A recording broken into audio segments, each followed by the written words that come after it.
يهده الله فلا مضل له ومن يضلل فلا هادي له أشهد أن لا إله إلا الله وحده لا شريك له وأشهد أن محمدا عبده ورسوله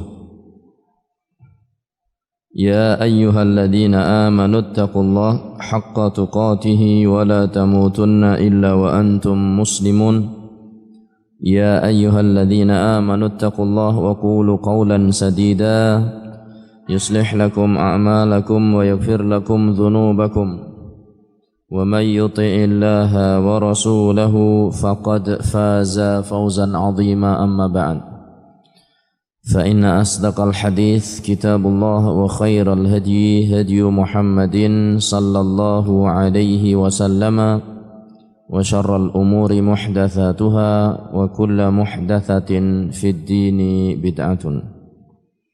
Kaum muslimin, muslimat, bapak-bapak, ibu-ibu, para hadirin di Masjid Agung Darussalam Purbalingga rahimani wa rahimakumullah,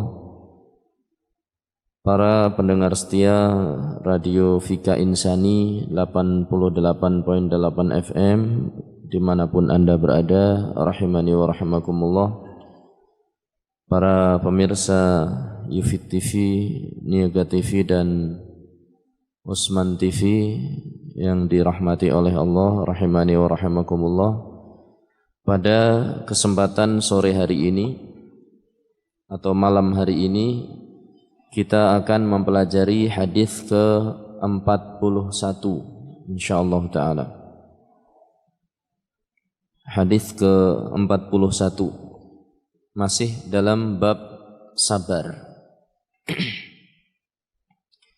Al-Imam An-Nawawi rahimahullahu taala berkata, wa an Abi Abdullah Khabbab bin Al-Arat, dari Abu Abdullah, seorang sahabat yang bernama Khabbab ibnul Arat, Khabbab ibnul Arat radhiyallahu taala anhu. Qal, berkata Khabbab ibnul Arat, syakawna ila Rasulillahi sallallahu alaihi wasallam wa huwa mutawassidun bi burdatin lahu fi dhillil Ka'bah. Kata Khabbab ibnul Arat, suatu saat kami di masa-masa awal-awal keislaman, kami mengadu kepada Rasul sallallahu alaihi wasallam. Kami datang kepada beliau tatkala beliau mutawassidun bi burdatin lahu fi dhillil Ka'bah. Tatkala beliau sedang berbaring berbantalkan burdah beliau di naungan Ka'bah. Ini Ka'bah ada bayangannya. Beliau sallallahu alaihi wasallam bernaung di bawah bayangan Ka'bah tersebut. Bantalnya burdah.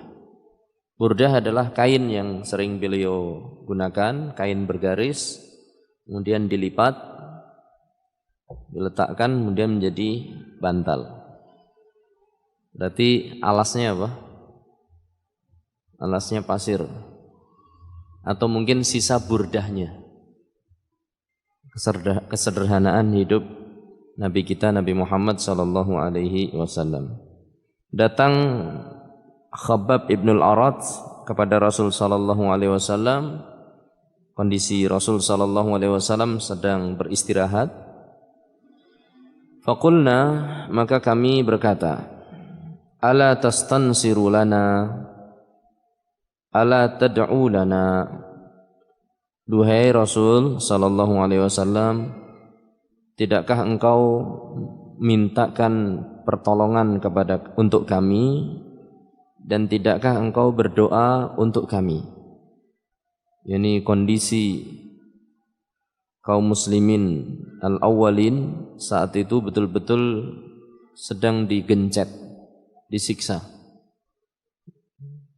Terutama mereka yang tidak memiliki pelindung, tidak memiliki kedudukan, seperti Khabbab ibn al-Arat ini.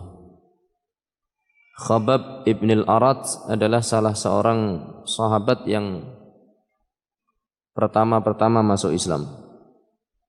Disebutkan dia termasuk as-sabiqunal awwalun, orang-orang yang pertama kali masuk ke dalam Islam. Bahkan dia termasuk 6 besar. Masya Allah. Jadi belum ada pengikut Rasul sallallahu alaihi wasallam kecuali berapa? 6. Masya Allah. Jadi kondisinya betul-betul apa? Ketika itu berat sekali.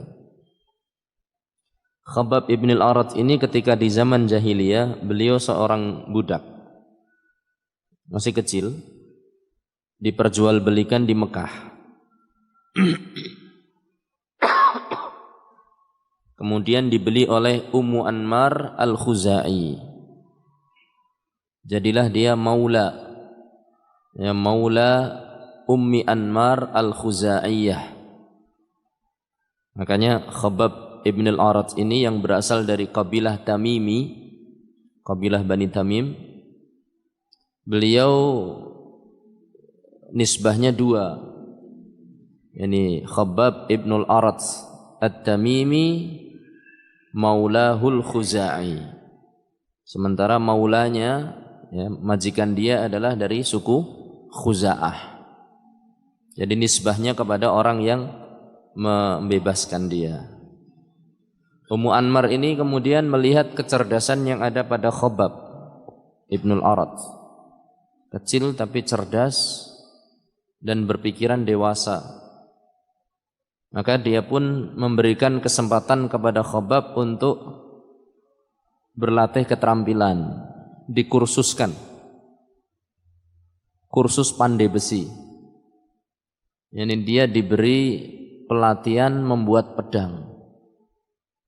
Keahlian Khabbab ibn al-Arat adalah membuat pedang. Dia berlatih sampai kemudian mahir. Setelah tampak kekuatan dia, kesungguhan dia dalam bekerja, maka Ummu Anmar pun menyewakan sebuah lokasi untuk Khabbab Ibn al-Arat al-Khuzai at-Tamimi untuk bekerja di situ. Jadi menerima pesanan pedang dari orang-orang Quraisy.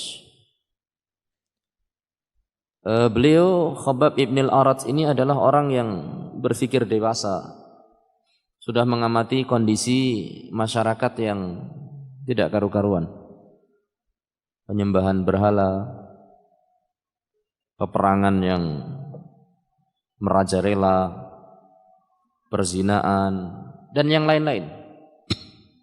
Segala bentuk kerusakan ada di masyarakat Mekah atau masyarakat Arab saat itu. Nah, ketika mendengar datangnya Rasul sallallahu alaihi wasallam, bahwasanya beliau diutus oleh Allah Subhanahu wa taala, maka segera Khabbab ibn al-Arat ini mendatangi Rasulullah sallallahu alaihi wasallam, mendengarkan dakwah beliau dan akhirnya masuk ke dalam Islam. Dan beliau masuk Islam ini tidak menyembunyikan keislamannya. Padahal zaman itu zaman minoritas. Mendengar keislaman Khabbab ibn al-Arat, maka Ummu Anmar yang membeli dia dulu mendatangi saudaranya yang bernama Siba ibnu Abdul Uzza. Siba, namanya Siba. Siba itu kalau diterjemahkan ya hewan buas. Ya, jadi orang tapi namanya apa? Siba. Jangan dipakai buat nama anak kita ya. Siba artinya hewan buas. Ya. Atau sabu'u berarti jamak dari Siba. Nah, dilaporkan kepada Siba, maka Siba pun mengumpulkan saudara-saudaranya. Didatangilah si sahabat kita Khabbab ibn al-Arat radhiyallahu taala anhu ketika sedang mengerjakan pekerjaan dia, kemudian ditanya, "Hal saba'ta? Kamu murtad ya dari agama nenek moyang kita?" Kata Khabbab, "Tidak, saya tidak murtad," katanya. "Saya hanya beriman kepada Allah dan tidak menyekutukannya, serta beriman kepada Nabi Muhammad bahwasanya dia adalah hamba dan utusan Allah. dan saya tinggalkan berhala. Begitu mendengar perkataan seperti itu, maka tidak selang lama yang terjadi adalah masing-masing orang yang datang itu memukul, menendang, menginjak-injak, melemparkan kepadanya segala sesuatu yang bisa dilemparkan. Potongan-potongan besi dan yang lain-lain. Bayangkan rumahnya pandai besi. Ya, ada martil, ada apa lagi? Besi, lempengan, ya, besi masih apa? Bonggol begini belum ditempa, semuanya dilemparkan kepada Khabbab ibn al-Arat radhiyallahu ta'ala anhu. Akhirnya beliau pun pingsan dan keadaan berlumuran darah. Dan tidak ada yang menolong karena beliau termasuk awal-awal yang masuk ke dalam Islam. Kondisi kaum muslimin betul-betul masih apa?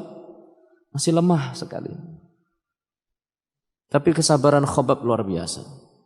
Kesabaran Khabbab luar biasa. Beliau sampai mengatakan, dan derita yang menimpa dia itu luar biasa. Beliau sampai mengatakan dalam riwayat yang sahihah, "Lau manaha nallahu Rasulullah sallallahu alaihi wasallam la da'una bil maut." Seandainya Rasul sallallahu alaihi wasallam tidak melarang kami, niscaya kami sudah berdoa minta mati. Pas ini dengan hadis yang kemarin-kemarin. Dikalau Rasul sallallahu alaihi wasallam tidak melarang kami, niscaya kami sudah doa minta mati. Saking dahsyatnya ujian yang ditimpa oleh al-awwalun, kaum muslimin al-awwalun. Ya. Jadi mereka terkadang menyalakan api, kemudian dengan dengan potongan-potongan besi, Khabbab pandai besi, jadi nyiksanya dengan alat seadanya yang di sekitar situ. Potongan-potongan besi, akhirnya kemudian Khabbab ditelentangkan di situ dan diinjak dadanya. Dan tidak ada batas antara bara api dengan tubuhnya kecuali kulit dia. Jadi kainnya sudah dilepas kemudian diinjak. Ini rasanya kayak setrika ini. Ya, kayaknya besi membara panas, makanya punggungnya Khabbab ibn al-Arat itu sudah tidak utuh lagi. Boleh dikatakan semacam disetrika dengan besi panas. Sampai sekitar 7 kali beliau mengalami siksaan seperti itu. Ini Khabbab ibn al-Arat. Maka tidak heran ketika beliau kemudian datang kepada Rasulullah sallallahu alaihi wasallam dan meminta pertolongan kepada Allah melalui Rasulullah sallallahu alaihi wasallam dan minta doa dari Rasulullah sallallahu alaihi wasallam. Apa kata Rasulullah sallallahu alaihi wasallam? Faqal, berkata Rasul sallallahu alaihi wasallam, qad kana man qablakum, dulu orang-orang sebelum kalian, yu'khadur rajulu, ada seseorang ditangkap, fayuhfaru lahu fil ardi, kemudian dibuatkan lubang di dalam tanah, fayuj'alu fiha, kemudian dimasukkan dan ditanam. Bisa terbayang ya, tanahnya digali, orangnya ditangkap, orang-orang yang sudah masuk Islam di zaman dahulu, kemudian di zaman para anbiya sebelum Nabi Muhammad sallallahu alaihi wasallam, ditangkap, masukkan ke dalam tanah, kemudian ditanam. Kalau sudah ditanam, maka tidak akan bisa bergerak karena ditanam. Tsumma yu'ta bil minsyar, kemudian diambillah gergaji. Fayudha'u ala ra'si, kemudian gergaji itu diletakkan di atas kepalanya. Fayuj'alu nisfain, kemudian orang itu mulai digergaji sampai terbelah menjadi 2. Ya, ini setiap digergaji ditawari, mau enggak kembali kepada agama nenek moyangmu? Ketika dia mengatakan tidak, gergajinya terus. Dan gergaji di masa lalu kalau saya bayangkan itu bukan kayak gergaji mesin dengan merek tertentu yang sering disebut sehingga terkenal gitu. Itu kan merek ya. Saya nggak akan sebut nama itu. Gergaji mesin. Pohon itu tumbang dalam berapa hitungan detik mungkin ya. Pohon besar. Ini enggak. Belum ada gergaji mesin. Jadi bayangan saya itu kayak gergajian yang di toko-toko kayu desa. Gergajinya besar. Oh ya. Bisa 1 orang, bisa 2 orang. Seret. Ayo. Gimana kamu masih tetap ngeyel? Seret. Jadi masuknya 1 inci 1 inci. Itu rasanya tentunya sakit sekali. Kira-kira lebih sakit mana? Disetrika dengan besi panas kayak Khabbab ibnul Arat radhiyallahu taala anhu, ataukah digergaji?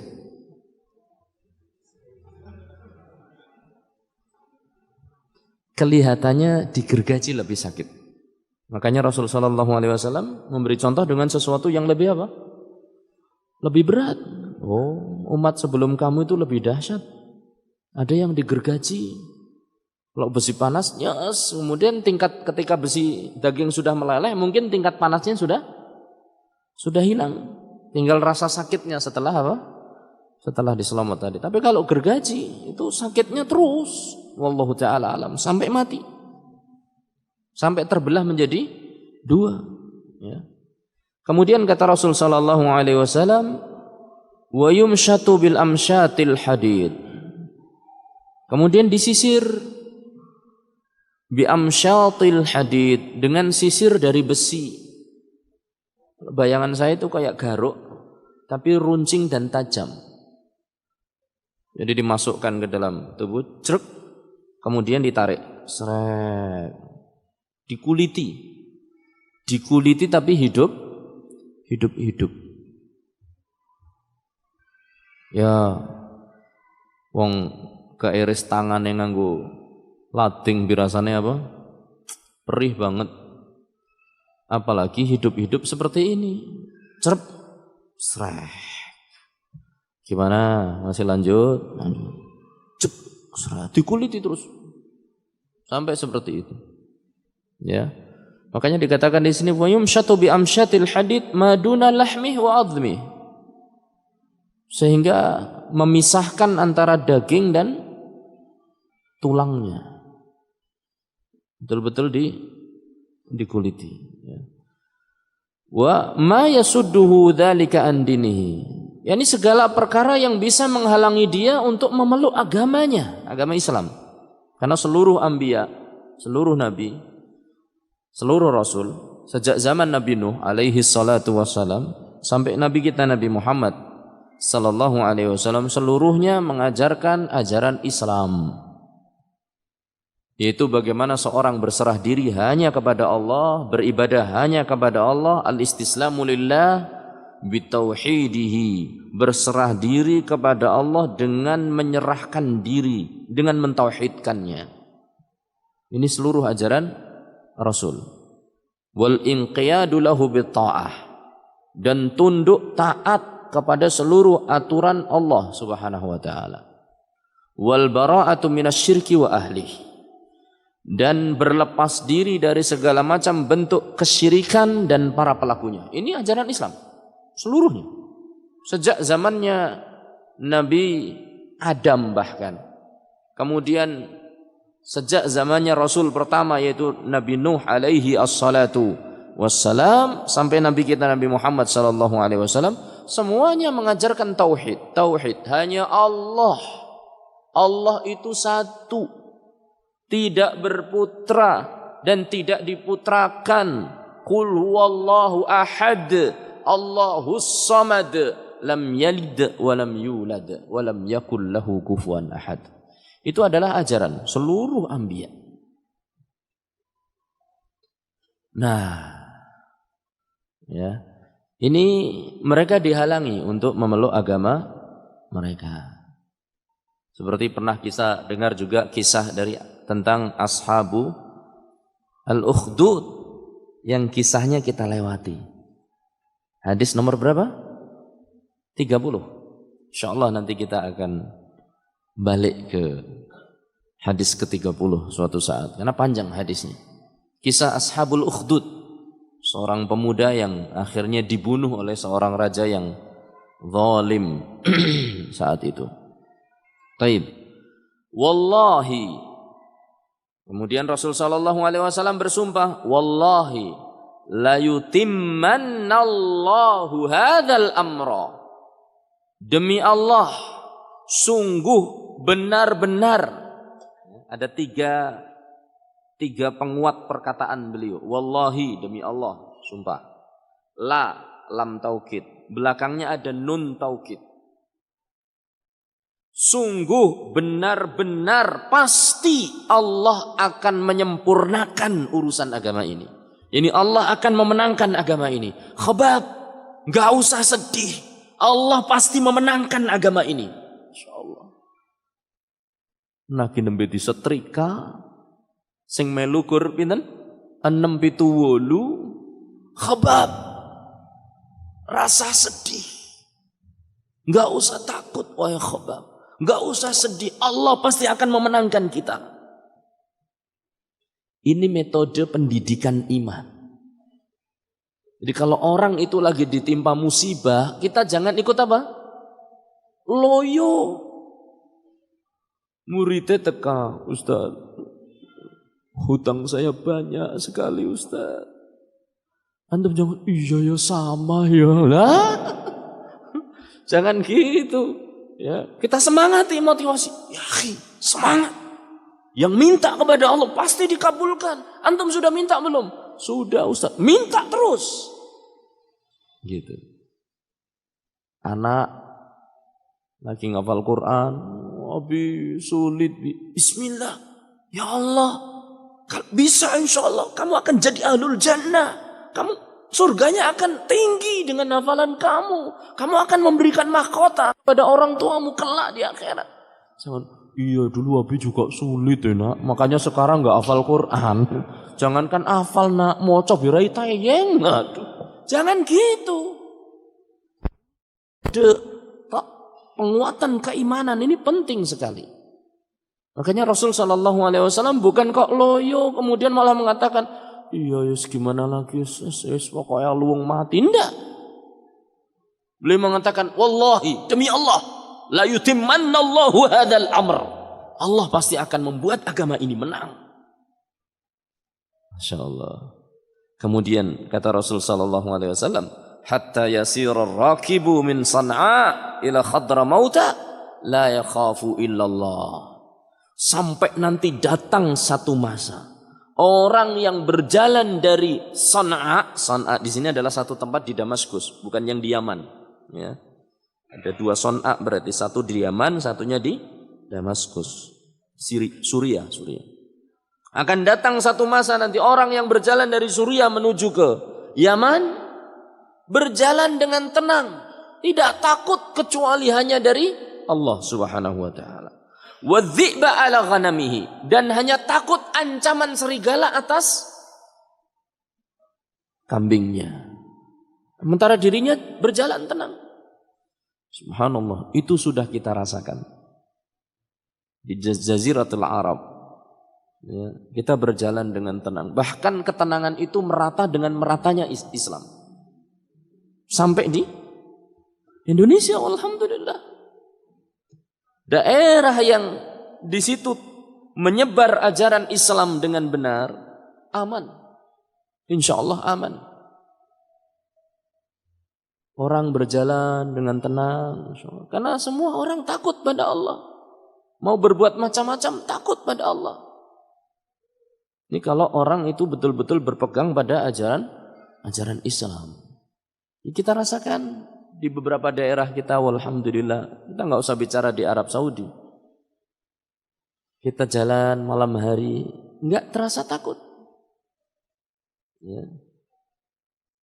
Walaupun di beberapa daerah ya, naudzubillah min dzalik. Ya. Angger melaku bengi ora wani. Kenapa? Dibegal. Ya. Ya, kita pernah dengar cerita langsung, bukan orang sepeda motor dibegal, mobil dipepet. Makanya mereka kalau di daerah tersebut Saya nggak sebut daerah lah, saya pengalaman ngerti mbok. Ya. Kalau di daerah tersebut nggak berani melanjutkan perjalanan malam hari, mending apa? Nginep. Ya. Sampai ada kalau orang pura-pura apa tampak orang kena kecelakaan pinggir jalan, mending ditinggal lunga. Kalau tampak orang, saya pernah ngisi satu daerah. Saya katakan kita sebagai seorang muslim harus ringan tangan, melihat kesusahan orang kita turun. Ya misal di tengah jalan kita lihat orang kesakitan, butuh dibonceng, kita berhenti, kita bonceng. Udah selesai gitu kan? Dibonceng sama Ustaz. Ustaz, kalau di sini tuh nggak berlaku apa yang antum katakan tadi. Loh, kenapa katanya? Antum bisa dirampok Ustaz katanya. Oh iya toh. Oh salah berarti saya. Contohnya itu kurang pas. Jadi kalau di sana itu kalau lihat orang kesakitan di pinggir jalan, mending ditinggal pergi saja katanya. Karena kalau begitu kita berhenti, dia akan keluarkan senjata, nodong kita, ima dibunuh langsung saat itu, motornya dibawa pergi atau mungkin tidak diapa-apakan barang yang dibawa pergi. Ini di beberapa daerah, ya di beberapa daerah. Tapi secara umum, daerah yang Islam di situ merata, maka aman, insyaallah taala. Arab Saudi demikian juga. Tengah malam saya nggak kenal mereka nggak kenal saya jalan sendirian. Dan teman-teman yang tinggal di sana itu merasakan. Ibaratnya ngantongi emas pirang kilo, orang bakal khawatir. Tapi kan hal itu sulit terjadi ya. Karena pirang kilone itu loh. Pirang kilone emas itu masalah. Baik. Jadi demikian ya, aman berasa. Loh Ustaz, kan ada kasus, itu kasuistis. Karena kurangnya iman seseorang, turunnya keimanan seseorang, sehingga terjadilah apa yang terjadi. Biasalah media membesar-besarkan sesuatu yang terjadinya sangat jarang untuk menjelek-jelekkan negara yang notabene penduduknya adalah kaum muslimin. Biasa seperti itu. Baik. Kata Rasul sallallahu alaihi wasallam, sungguh Allah akan memenangkan perkara ini. Allah akan memenangkan agama ini sampai orang yang berjalan dari Son'a ke Hadramaut berjalan dengan tenang. Ya. Walakinnakum tasta'jilun. Tapi kalian itu terlalu tergesa-gesa. Lihat.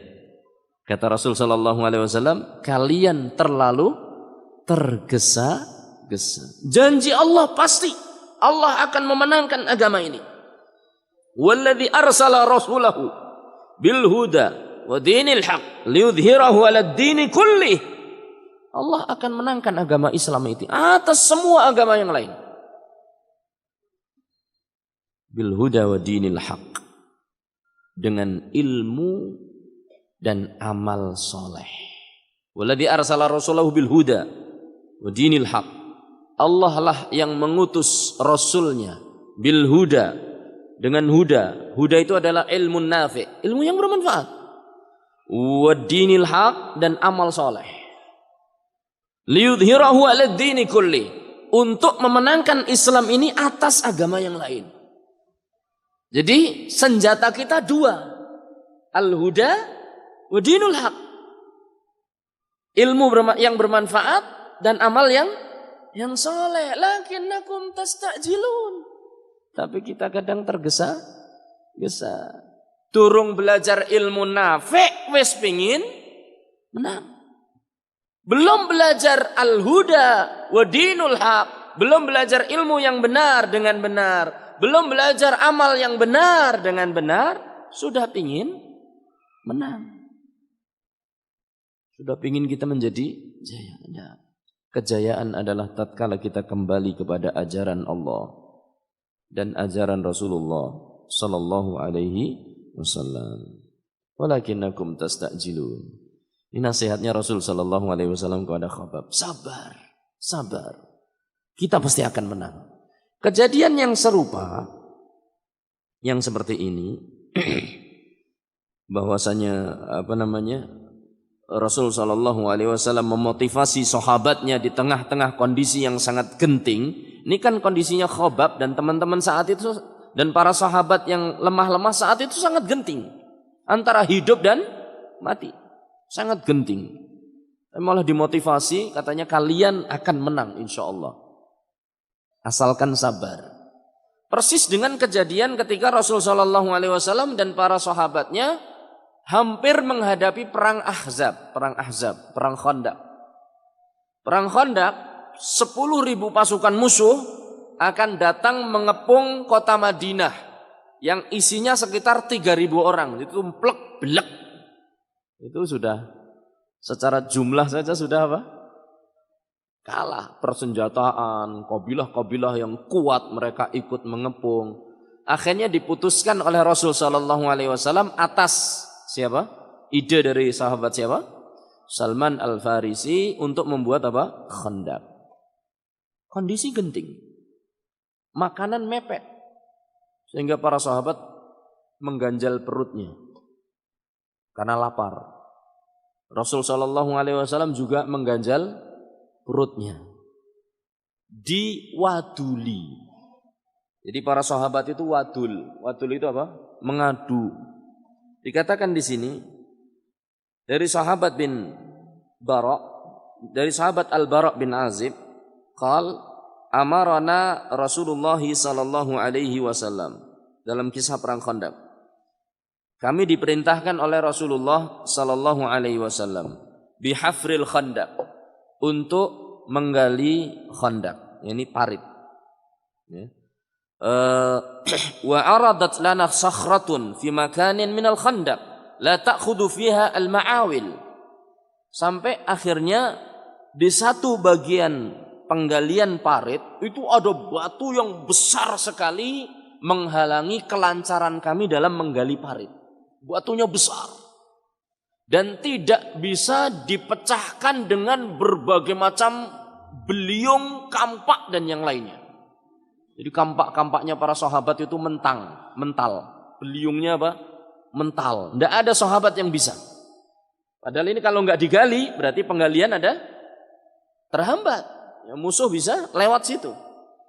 Maka Rasul sallallahu alaihi wasallam didatangi oleh para sahabat. Qal fasyakauna ila Rasulillah sallallahu alaihi wasallam. Maka kami pun mengadukan hal itu pada Rasulullah sallallahu alaihi wasallam. Faja'a Rasulullah sallallahu alaihi wasallam. Kemudian berdatanglah Rasul sallallahu alaihi wasallam, beliau lepas kain atasnya, ya. Kan beliau pakai sarung dan pakai apa? Rida. Rida itu semacam selendang. Letakkan selendangnya. Fa habata ila sakhrah. Kemudian turun ke ke arah batu besar tadi. Fa akhadhal mi'wal. Beliau pun mengambil salah satu beliung, kampak. Beliung apa ya? Sungguh ngantemi apa? Watu, ya. Begitu. Jadi ini bukan masalah beliungnya ternyata. Tapi sing nyekel sapa. Ya pada cah cilik nyekel pedang yang sing disabet ya paling pol wit gedang. Terus seneng bangga. Tapi begitu ketemu wit sengon ya mental. Ya. Tapi kalau orang besar ya paling enggak bisa begitu. Nah, Rasul sallallahu alaihi wasallam pun kemudian mengangkat beliungnya. Bismillah. Fa daraba darbatan. Maka beliau pun pukul dengan keras sekali, cas. Fa kusira thuluthul hajar. Maka pecahlah sepertiga batu. Jadi cuil sepertelu. Krak. Satu pukulan. Masya Allah. Berarti kuat banget ya. Apa kata Rasul sallallahu alaihi wasallam? Allahu Akbar. U'titu mafatihas Syam. Allahu Akbar. Aku akan diberi kunci-kunci kota Syam. Masya Allah. Kondisinya apa? Musuh baru akan menyerbu ke kota Madinah. Lenggawe parit belum selesai. Perut sedang apa? Kelaparan. Kita akan menang. Kita akan dapat kota Syam. Kita akan taklukkan kota Syam. Masya Allah. Bukan kok, aduh, ngerkondak. Ini batunya gede kayak gini, wis lah. Wis lah ndodok bae karo panah lah. Ndak seperti itu. Rasul sallallahu alaihi wasallam janjikan, kita akan menguasai kota Syam. Padahal dalam kondisi apa? Kondisi saat itu betul-betul mereka itu terkepung, hampir terkepung, masuk musuh belum datang, ya. Wa inni la ubsiru kusurahal humra. Betul-betul aku melihat dari tempatku ini istana Syam yang berwarna merah. Masya Allah. Jadi ini motivasi keimanan semacam ini. Kalau ada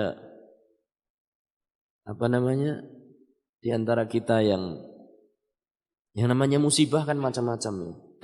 Beliau para sahabat diuji dalam Islam itu dengan musibah yang sangat kuat. Mungkin kita sekarang ini musibah yang mereka rasakan tidak kita rasakan. Mungkin lebih rendah dari itu. Di antara kita ada yang kena musibah masalah kehidupan hartanya, ekonominya, ya. Atau mungkin di antara kita diuji dengan keluarganya. Di antara kita diuji dengan kesehatannya. Ya caranya begini ini. Kita bayangkan kemenangan di depan. Ada orang ustadznya itu tadi. Ustadz, saya ini hutangnya banyak. Kita katakan, minta. Kita punya Allah yang maha kaya. Minta kepada Allah. Gitu. Kemudian kita ceritakan kisah-kisah orang misalnya, ya, yang punya utang, kemudian ternyata hutangnya apa? Lunas dengan minta kepada Allah dan seterusnya. Dulu pernah saya ceritakan, ya, seorang pemuda punya hutang. Seorang syekh cerita tentang seorang pemuda yang memiliki hutang yang sangat banyak. Kemudian minta nasihat kepada syekh.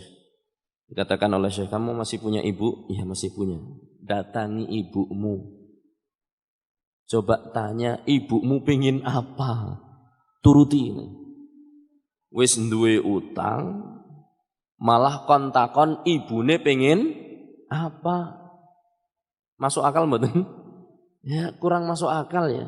Tapi sudah terlanjur minta nasihat, dia datang kepada ibunya. Ibunda kepingin apa? Sudah, kamu itu anak yang baik.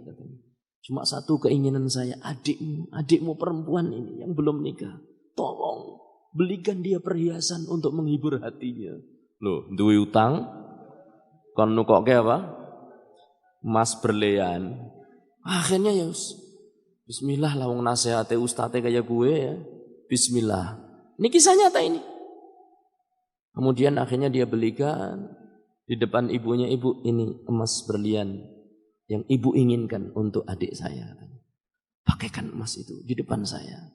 Akhirnya emas itu dipakaikan di depan ibunya, di tangan adiknya.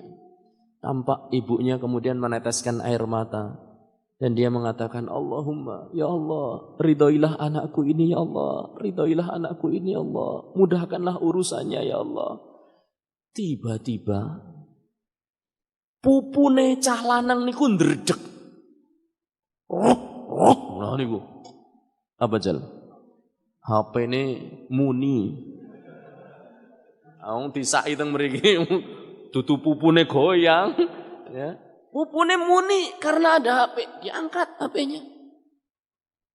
Ternyata sahabat lama dia yang sudah lama sekali nggak ketemu, telepon, antum Fulan, iya Fulan, saya sudah cari. Lama cari Anda nggak ketemu katanya. Iya ada apa-apa yang bisa, gimana kabar kamu? Saya butuh bantuan. Apa butuh bantuan? Saya ingin memberi kamu uang katanya. Loh Masya Allah. Akhirnya diberi sejumlah uang yang bisa nutupi hutangnya. Ini kan sesuatu yang terkadang tidak masuk akal. Tapi ya kedaden. Makanya subhanallah. Jadi kita ini terkadang dapat masalah dalam kehidupan, masalah ekonomi, masalah keluarga, masalah istri, masalah masyarakat, masalah apa. Kita optimis. Dulu umat-umat sebelum kita diuji dengan macam-macam. Ada yang digeraji, ada yang disetrika punggungnya, ada yang Masya Allah. Kita ini lebih mudah dari mereka. Walaysa dzalika 'ala Allahi bi'aziz. Dan untuk mengangkat kesulitan yang semacam itu tidaklah sulit bagi Allah. Gampang banget. Kayak kisah seorang yang kesulitan tentang anaknya. Anaknya itu tidak bisa bangun. Ini masih keterbelakangan secara fisik. Akhirnya dianjurkan oleh Syekh, antum pergi umrah, berdoa kepada Allah, minta kepada Allah. Dia yang jelas memberikan. Akhirnya dia pergi umrah, kemudian sepanjang perjalanan dia berdoa. Tiba-tiba ada telepon berdering. Ya Aba Fulan, ada apa? Kamu tahu anak kita? Iya, ada apa? Anak kita tiba-tiba bangkit bisa berjalan. Ini kisah nyata ini. Subhanallah. Ini siapa yang membangunkan anak yang tadinya gak bisa berjalan, tiba-tiba bisa berjalan? Sudah bertahun-tahun gak bisa jalan. Tiba-tiba bisa berjalan. Masya Allah. Makanya kita optimis. Inna ma'al usri yusra. Fa inna ma'al usri yusra. InsyaAllah kemudahan itu akan selalu kita dapatkan.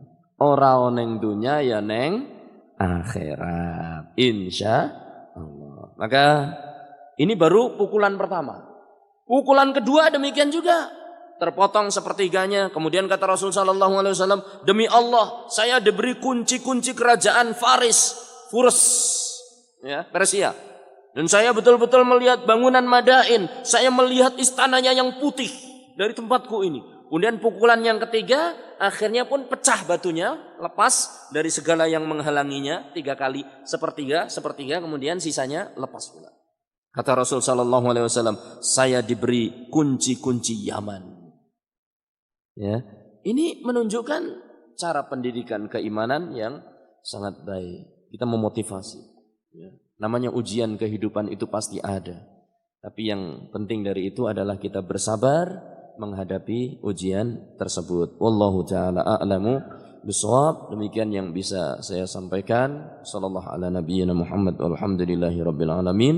Subhanakallahumma bihamdika asyhadu an la ilaha illa anta astaghfiruka wa atubu ilaik.